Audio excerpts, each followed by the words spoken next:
일단은 일본이 금리를 인상을 할 예정이죠. 12월 19일 정도에 물가가 좀 올라가가지고 금리를 올려서 좀 잡으려고 지금 하고 있습니다. 그래서 자, 오늘 같은 경우에 2년물하고 10년물 일본 국채 금리가 많이 뛰었는데요. 자, 그로 인해 가지고 전 세계 이제 채권 금리가 같이 올라갔습니다. 자, 그래서 유럽 시장에도 영향을 미쳤고 미국 시장에도 이제 영향을 자, 미치는 그런 상황이 있었습니다. 근데 오늘 생각보다 굉장히 잘 극복을 한 것 같고요. 일본의 엔화가 달러 대비해서 158엔 9엔까지 올라갔다가 지금 155엔으로 내려오고 있는데 사실은 엔캐리가 청산이 되려면은 뭐 엔화를 빌렸다가 이제 그걸 청산해야 되는데 한 150엔 밑으로 떨어지면서 한 145엔 뭐 140엔 이렇게 떨어져야지 엔캐리 청산이 일어나지.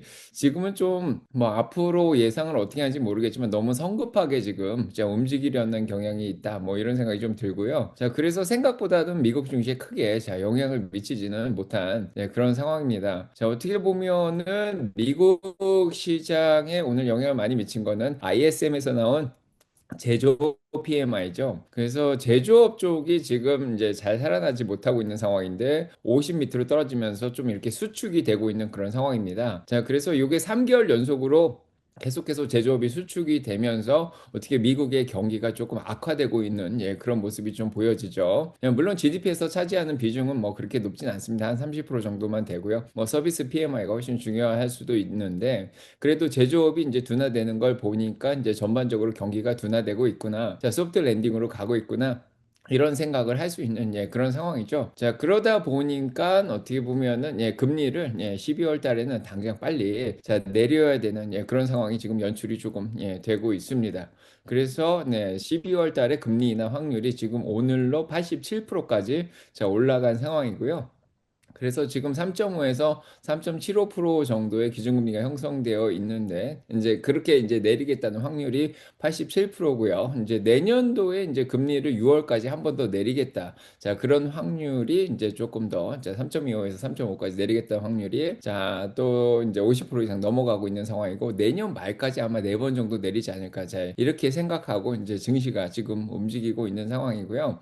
자, 그래서 일본 때문에 채권금리가 막 올라가다가 지금 이제 미국의 경기가 둔화되는 모습을 보여주면서 조금은 미국이 어떻게 보면 안정되었다. 자, 이렇게 자 보여집니다. 그래서 일단은 채권금리를 내린다고 생각을 하니까 오히려 이제 금리에 민감한 미래 가치를 현재의 가치로 환산할 때 금리가 이제 낮아지면 좋은 주식들이 있거든요. 뭐 예를 들면 테크 주식들이 그런데 저 오늘 이제 빅텍의 이제 테크 주식들 중에서 이제 엔비디아라든지 반도체라든지 자 뭐 아마존이라든지 애플 뭐 이런 주식들이 조금 반등을 하면서 주식시장이 조금 잘 버텨준 그런 상황입니다. 아직은 이제 골드만삭스가 올해 목표치를 6,800으로 잡고 있고 뭐 UBS라든지 오펜하이머라든지 뭐 많은 기관들이 또 7천까지 보고 있는 그런 상황이라서 아직은 증시가 과열된 그런 증상을 좀 보여주고 있지는 않습니다. 6,800대까지 올라오긴 했는데 뭐 그 이전보다는 공포감이 아직 많이 남아 있는 상황이고요. 사람들이 이렇게 뭐 뽀모를 일으킨다든가 뭐 증시가 더 올라간다든가 뭐 이렇게 뭐 기분 좋게 유포리아로 더 올라온 상황은 아니라서 아직 뭐 RSI로 보더라도 이제 70 근처로 이제 과열된 상황도 아직은 아니거든요. 그래서 일단은 한 번은 뭐 이번 주나 다음 주 12월 달은 원래 이제 전반기는 조금 안 좋고 12월 후반기로 넘어가면서 뭐 특히 12월 25일부터 1월 2일까지 산타랠리가 일어난다 이렇게 얘기가 나오는데 뭐 아마도 뭐 후반기쯤에 지금 약간 과열을 언제 시킬지 모르겠는데 아마 금리를 한 번 정도 내린다 그러면은 그 전이나 후에 한 번 정도 과열을 시켜줄 수 있는 그런 상황이 아닌가 싶고요. 그래서 일단은 어느 시점에 과열될지는 모르겠지만은 과열이 한 번 돼서 한 7천 근처까지 한번 올라가면은 이제 뭐 자 올해는 뭐 조금은 상승할 가능성이 있지 않을까 이렇게 보는데요. 원래 미국 증시가 이제 통계적으로 보면은 11월까지 오른 경우에는 12월에도 한 2% 정도는 오르거든요. 뭐 특히 전반기 10% 이상 오른 그런 상황에서는 한 2% 이상 오른 경우가 있고요. 그래서 뭐 통계적으로 보면은 뭐 전반적으로 이번 12월도 그렇게 나쁜 상황도 아니고, 예, 거기에다가 지금 올해 수익을 또 많이 냈지 않습니까? 그래서 그런 것들에 대한 수익 실현을 하면은 당장 내년에 또 세금을 내야 되는 그런 상황이거든요. 그래서 올해도 빅텍들이 좋았고 많은 기업들이 수익을 잘 내면서 주가가 잘 올라줬는데,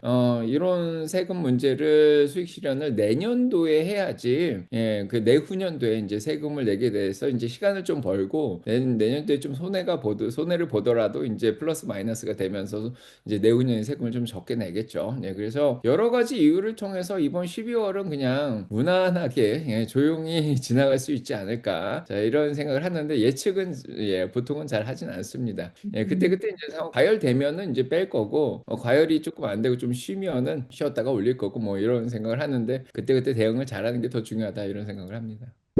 일단은 다음 금리는 아마 4월이나 그 이후 뭐 6월 정도에 되지 않을까 이렇게 또 생각을 하고 있습니다.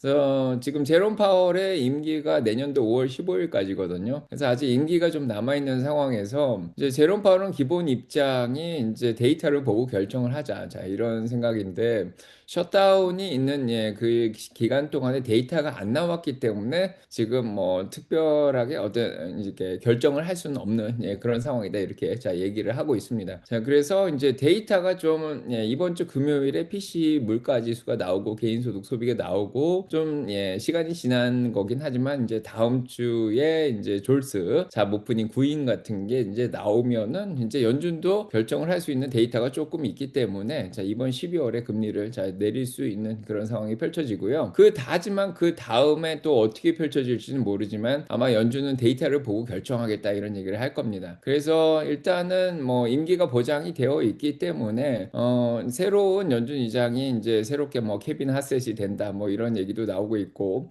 아니면 크리스토퍼 월러 이사가 될 수도 있는데 그거는 내년 5월 이후이기 때문에 그때까지는 데이터를 보고 결정하겠다 이런 얘기를 할 겁니다. 그래서 아마도 뭐 매파적이라고도 할 수 있는, 예, 그런 발언이 나올 가능성은 있는데요. 뭐 그렇더라도 이제 금리를 안 내리면 아마 내년 뭐 4월까지는 조금은 흔들릴 수가 있습니다. 뭐 지금까지 내린 금리로는 뭐 충분하지 않다 이렇게 생각할 수도 있기 때문에 내년 3월까지 조금은, 예, 좀 변동성도 있게 그렇게 움직일 수 있지만은 결국엔 내년 4월에 금리를 한번 내릴 거로 지금 생각이 됐기 때문에 그때 한번 내리고, 또 연준 의장이 5월 달에 바뀌면은 뭐 한 6월이나 7월 뭐, 예, 후반기쯤에 또 한 번 더 내리고, 네, 그 다음에 뭐 12월까지 한 번 더 내리고 이렇게 해서 뭐 앞으로 4번 정도는 더 내릴 수 있지 않을까 이런 생각을 합니다. 근데 지금 상황 자체가 경기가 안 좋아서 금리를 내려야 되는 상황이라면은 지금 소매도 판매가 둔화가 되고 있고 ISM의 이제 제조업도 둔화가 되고 있고, 그래서 여러 실업률도 지금 4.4%까지 나왔거든요. 지난 9월까지. 그래서 실업률도 지금 올라가고 있는 상황에서 어떻게 보면은 경기가 둔화되고 있는데, 경기가 둔화되는 상황에서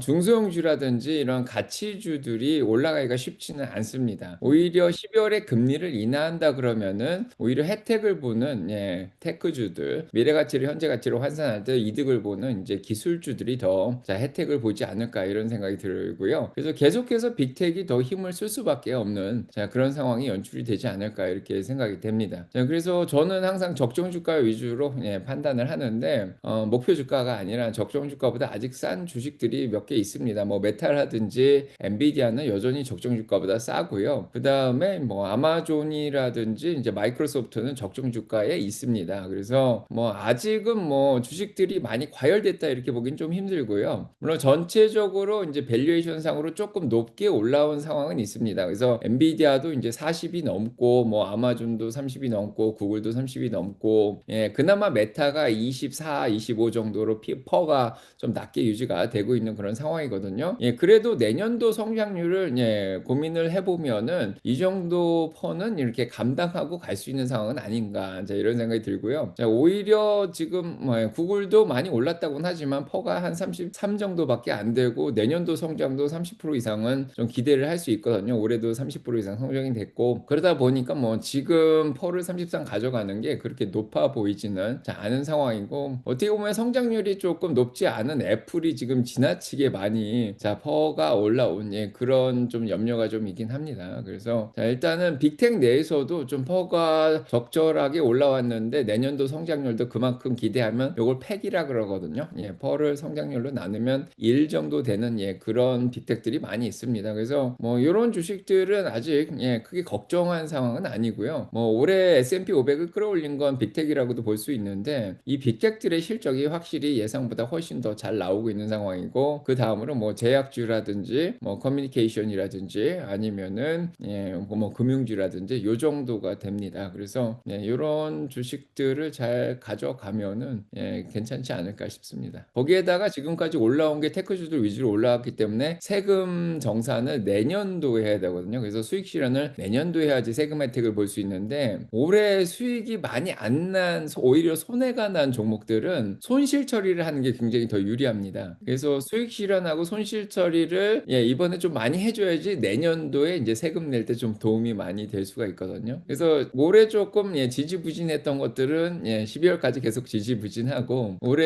예, 계속 좋았던 것들 올해까지는 계속 들고 가다가 자, 내년도에 아마 1월쯤에 해서 예, 뭐 내년도에 초에 CES가 있는데 뭐 그게 끝나고 1월 말에 실적 기간 예, 그 전에 뭐 한 1, 2주 정도 아마 이 리밸런싱이 많이 들어가지 않을까 싶어요. 그래서 지금은 뭐 당장은 뭐 포트폴리오를 막 변화시키고 그러는 것보다는 그냥 가만히 있는 게 제일 좋지 않을까 이렇게 생각합니다.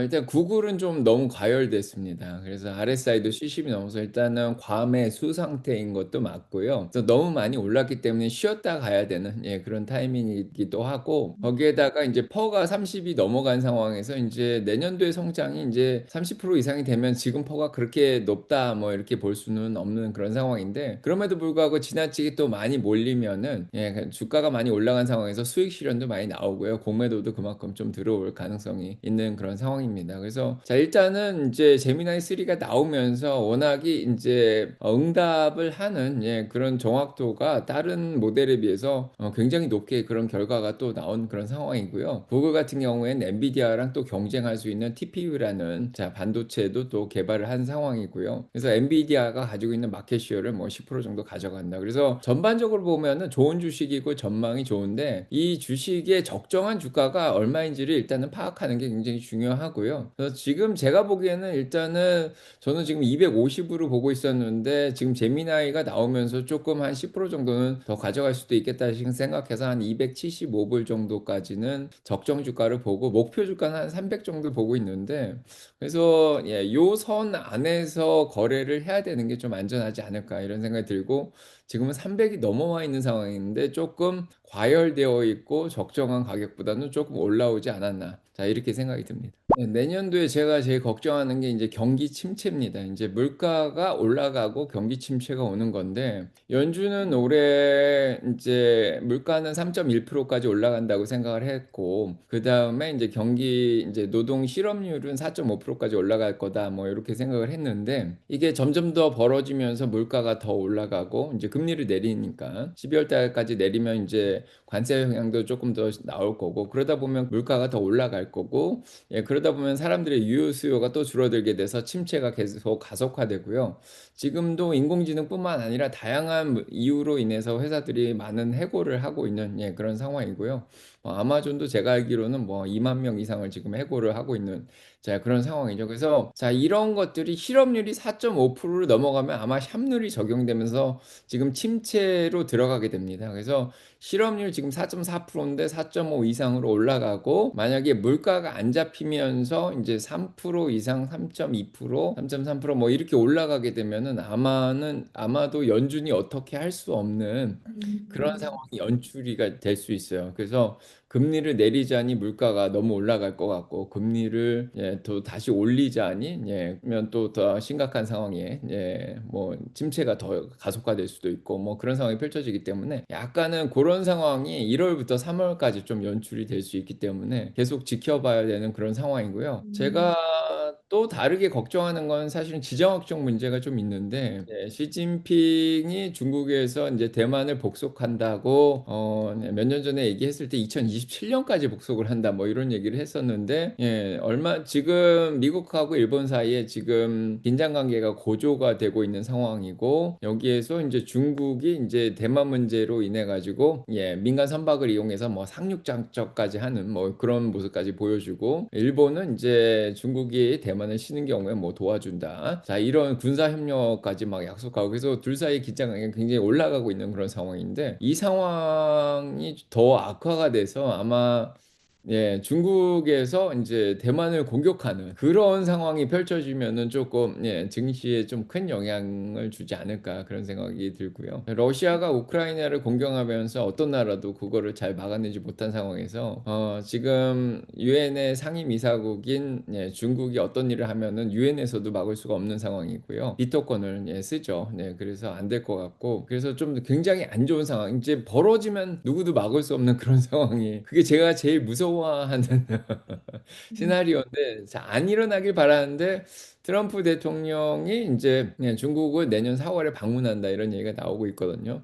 그래서 방문해가지고 잘 해결을 하길 바라는데, 워낙에 요즘 관세 문제나 이런 것들 때문에 이제 동맹국들의 신뢰도 좀 많이 잃었고, 하기 때문에 지금 뭐 일단은 지켜봐야 되는 그런 상황입니다. 그래서 자, 아마 1월부터 4월 사이에 조금 계속해서 조금 미국 증시를 지켜봐야 되지 않을까. 예. 음.